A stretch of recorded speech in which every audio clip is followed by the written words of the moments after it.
जमीन पर बैठकर क्या आसमान देखता है, परों को खोल जमाना उड़ान देखता है। मिला है हुस्न तो इसकी हिफाजत कर, संभल के चल तुझे सारा जहान देखता है। नमस्कार दोस्तों, मैं सुनील गोस्वामी। हरियाणा जीके का बहुत ही महत्वपूर्ण सेशन हम करने वाले हैं। ये मार्च मंथ का करंट अफेयर है।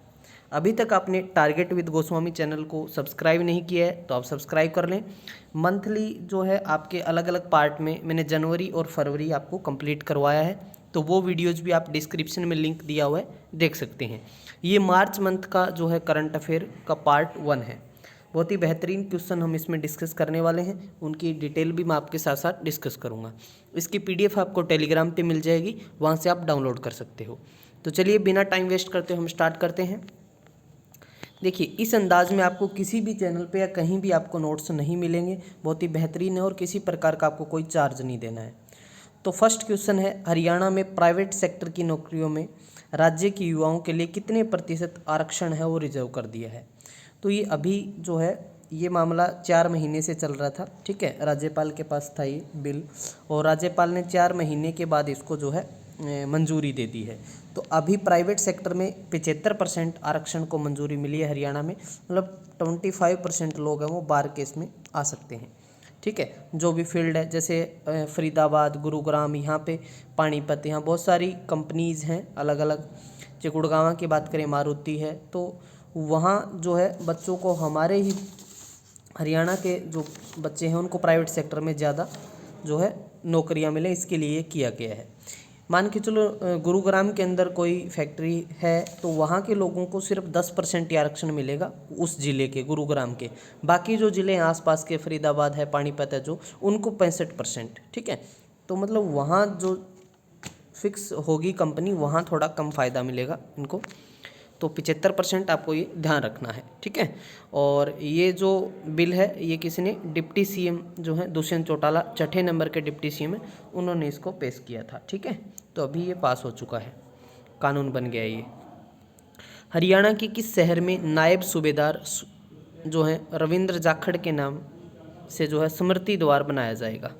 तो ये बनेगा अम्बाड़ा कैंट के अंदर। नायब सूबेदार रविंद्र जाखड़ 1 तारीख को, 1 जनवरी को जो है ये शहीद हुए थे। तो जो भारत पाकिस्तान बॉर्डर की हम बात करें तो पाकिस्तान की गोलीबारी में जो सीज फायर होता है उसमें इनकी जो है ये शहीद हो जाते हैं। तो अभी अम्बाड़ा कैंट के अंदर जो है इनका स्मृति द्वार बनाया जाएगा, ठीक है। तो क्लियर है यहाँ तक आप सभी को। आगे बढ़ते हैं। हाल ही में हरियाणा के DGP मनोज यादव को कितने समय का एक्सटेंशन मिला है। तो देखिए, DGP का कार्यकाल पूरा हो रहा था, तो अब इनको 1 साल का और एक्सटेंशन दे दिया है, तो इस पद पर ये 1 साल के लिए और बने रहेंगे, ठीक है। तो हरियाणा के DGP कौन है? मनोज यादव हैं। कमेंट बॉक्स में आप बता सकते हैं कि हरियाणा के पहले DGP कौन थे, ठीक है। चलिए आगे बढ़ते हैं। हरियाणा के किस जिले में चंडीगढ़ एवं करनाल की तर्ज पर सिटी फॉरेस्ट योजना तैयार की जाएगी। आप सब जानते हैं कि हरियाणा के अंदर जो है, हम बात करें वनों की बात करें, पेड़ पौधों की बात करें, तो ये हम बिल्कुल लास्ट में आते हैं, ठीक है। बहुत कम परसेंटेज जो है हमारे वनों की है। सबसे ज़्यादा हम बात करें तो मध्य प्रदेश में है वन। तो फॉरेस्ट को ज़्यादातर बढ़ावा दिया जा रहा है, पार्क बनाए जा रहे हैं। यहाँ कह रहे हैं 90 एकड़ में पार्क, हर्बल पार्क, अलग अलग बहुत सारे पेड़ पौधे लगाए जाएंगे यहाँ पर, ठीक है। हर्बल पार्क के अंदर तुलसी वगैरह, इन चीज़ के जो मतलब आयुर्वेद में चीज़ें यूज़ होती है उनको भी यहाँ पर लगाया जाएगा। तो ये चंडीगढ़ और करनाल की तर्ज पे इस सिटी को जो फॉरेस्ट योजना के तहत इसको तैयार किया जाएगा, ठीक है। सोनीपत, सोनप्रस्थ इसका प्राचीन नाम है। सोनीपत, सोने का शहर भी कहते हैं इसको, ठीक है। क्वेश्चन नंबर 5 की हम बात करें। हरियाणा की किस यूनिवर्सिटी ने हाल ही में CICR नागपुर के साथ, तो अब आपके दिमाग में आएगा कि CICR क्या है। तो ये कॉटन इंस्टीट्यूट जो है, central institute for cotton research है नागपुर का, जो अप्रैल 1978 में बना था। तो ये जो है संयुक्त शोध, मतलब ये कंबाइंड शोध और शोध सहभागिता, मतलब रिसर्च करेंगे ये MDU के साथ मिलकर। जो महर्षि दयानंद यूनिवर्सिटी है, जो ये यूनिवर्सिटी है MDU भी 1976 में बनी थी, और सॉरी ये जो CICR है ये भी 1976 में ही बनी है अप्रैल, ठीक है। दोनों का सन सेम है, 1976 ही दोनों का याद रखना है आपको, ठीक है। और एमडीयू के वाइस चांसलर कौन है? राजबीर सिंह है, ठीक है। तो इन दोनों हैं ये यूनिवर्सिटीज़ मिलके जो है आगे कार्य करेंगी संयुक्त रूप से। हरियाणा में कब से कोविड-19 वैक्सीनेशन के तीसरे चरण की शुरुआत होगी? तो 1 मार्च से जो है तीसरे चरण की इसमें शुरुआत होगी कोविड-19, ठीक है। समझ आ गया आपको यहाँ तक? क्लियर है सारी बातें? हाँ, चलिए। तो कोविड-19 की हम बात कर रहे हैं यहाँ पर। तो आप सब कुछ क्वेश्चन जैसे कोविड-19 से रिलेटेड आपसे और पूछे जा सकते हैं। जैसे कोरोना संक्रमण का प्रथम मरीज किस जिले में मिला था? तो वो गुरुग्राम में मिला था। लेकिन जो पहली मौत है वो अम्बाड़ा में हुई थी। कोरोना से हरियाणा में पहली मौत आपसे पूछ ले तो आप कहोगे जी अम्बाड़ा में हुई, ठीक है। इसके साथ साथ कोविड-19 के लिए राज्य का प्रथम प्लाज्मा बैंक कहाँ स्थापित हुआ? तो वो बताओगे आप फरीदाबाद में हुआ, ठीक है। तो ये चीज़ें भी आपको ध्यान रखनी है। समझ आ गया? चलिए आगे बढ़ते हैं। हरियाणा के कौन से जिले का जो चिड़ियाघर है अंतर्राष्ट्रीय स्तर इंटरनेशनल लेवल का डेवलप किया जाएगा?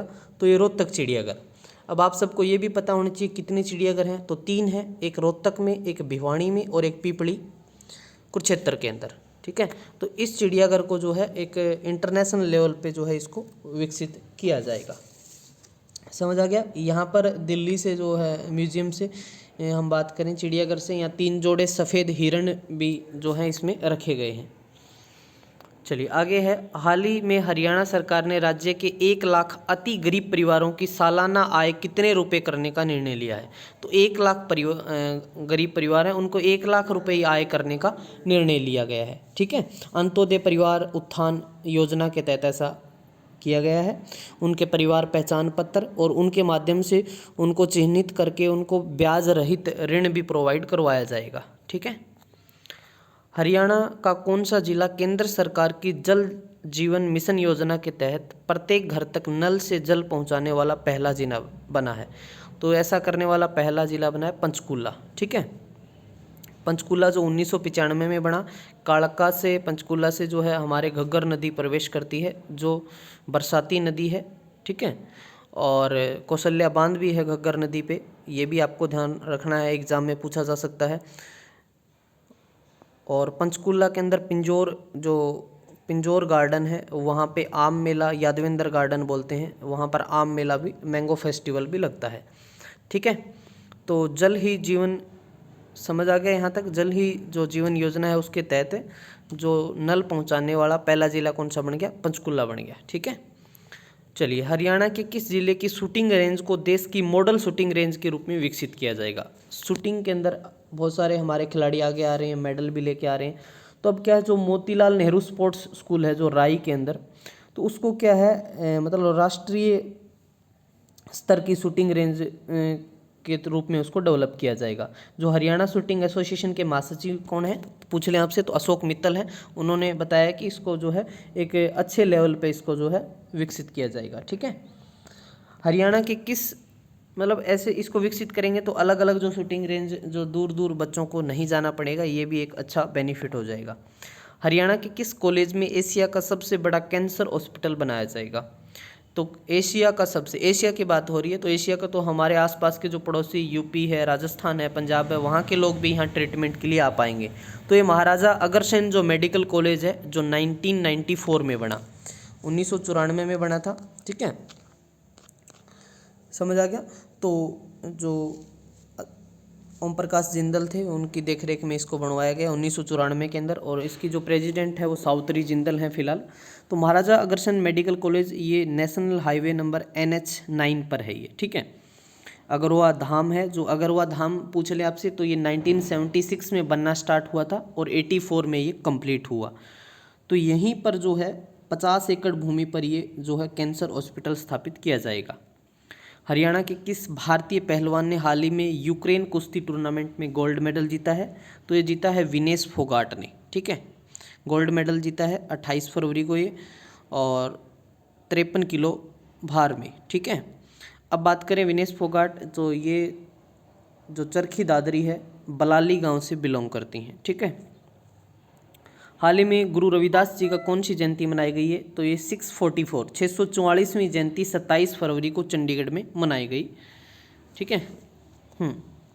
आगे है हरियाणा के कमोद गांव के रामफल दावक ने मास्टर्स एथलेटिक्स चैंपियनशिप में एक साथ कितने मेडल जीते हैं? तो इन्होंने एक साथ 3 मेडल जीते हैं, गोल्ड भी जीता, सिल्वर भी और ब्रॉन्ज भी, ठीक है। और अलग अलग स्थानों पे अभी तक ये 41 मेडल जीत चुके हैं, अलग अलग स्थानों पे जाते हैं। जैसे दिल्ली में जो एक विश्व स्तरीय जो हुई थी ना, मतलब मैराथन हुई थी, उसमें भी इन्होंने गोल्ड मेडल जीता था। पंजाब में पटियाला में हुई थी, वहाँ भी गोल्ड मेडल जीता। तो ये भाग लेते रहते हैं और इनकी जो आयु है 73 वर्ष है, 73 ईयर्स ओल्ड हैं ये। चरखी दादरी से बिलोंग करते हैं, चरखी से बिलोंग करते हैं, कमोद गांव से, ठीक है। हरियाणा के किस जिले के पहलवान संग्राम सिंह को Nelson Mandela global peace award से नवाजा गया? संग्राम सिंह एक प्रोफेशनल फाइटर हैं जो रोहतक जिले के मदीना गांव से हैं, ठीक है। इनको नवाजा गया है। ये प्रोग्राम जो है, मतलब जो प्रोग्राम हुआ उसमें ग्लोबल पीस अवार्ड दिया, Nelson Mandela global peace award से इनको नवाजा गया, ठीक है।